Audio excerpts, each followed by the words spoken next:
Noah Talley, the standout from Willow Glen, 153.81. Obviously, it was like roller derby out there for the first section. Yeah. So sometimes the best way to a personal best and a really really profound and positive 800 is just clean racing, right? Yeah, I mean, I'm glad it wasn't as aggressive as the first one.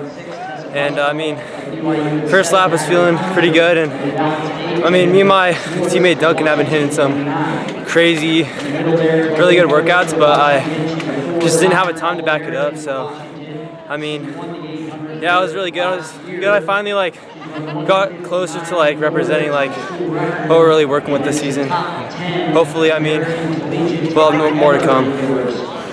But the great part about it is, I mean, obviously, everybody always focuses on whether it's the fastest section or an invitational section versus a second section or a seeded section, rated section, whatever the vernacular is, at a given meet. But the fact of the matter is, you and your teammate have just as much of an opportunity, on the same track that everybody else was running. So I mean, just how impactful was it that you guys were able to go out and give a little bit more of an indication of what you guys know is going on in practice all the time? Oh, well, I mean, it's been pretty good. I mean, my last race was my last bigger race was Dublin, and terrible for me. I went 159.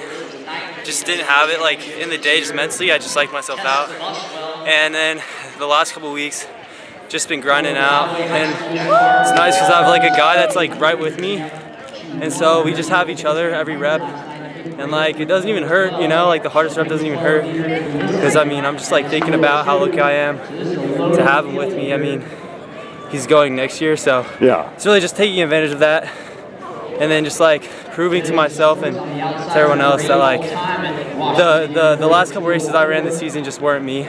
But yeah, definitely back, and I didn't really pay attention to the first seat time or the first invite time. It's just not big. Most definitely. Especially all the guys, a lot of the guys didn't even show up. So yeah. No, I appreciate your authenticity and transparency about Dublin, because I'm sure that it resonated in a way that might have had you feeling a little uncertainty or a little doubt. But yeah. Not just because you won the race, not just because you ran a personal best, but how important was a psychological shift? Just to be all that stuff in the past, we can't go back and rerun it. Let's just be optimistic and be enthusiastic about what's in front of us and take advantage of those opportunities. How important was it just for you just to keep a really strong and positive mindset as you race today and going forward? I mean, it's just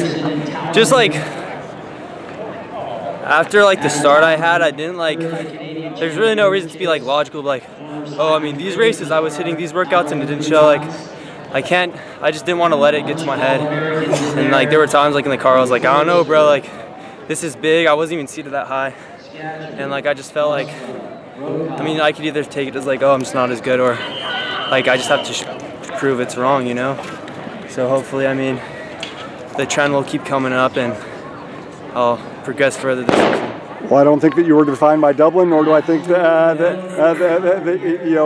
you're defined as being a better athlete or a more amazing teammate, just based on what you did today. But obviously the most important thing is that you have been able to have the affirmation and the validation, the reassurance that it's I can put that level of performance together on the track, and I can compete in a really quality elite field. Very happy for you. Obviously, I'm glad that both of you guys are thriving in the way that you are, and I hope it continues for April and on to the postseason. 153.81, winner of not just your section but the fastest time overall here at the Stanford Invitational. Noah, congrats. Thank you. Appreciate you.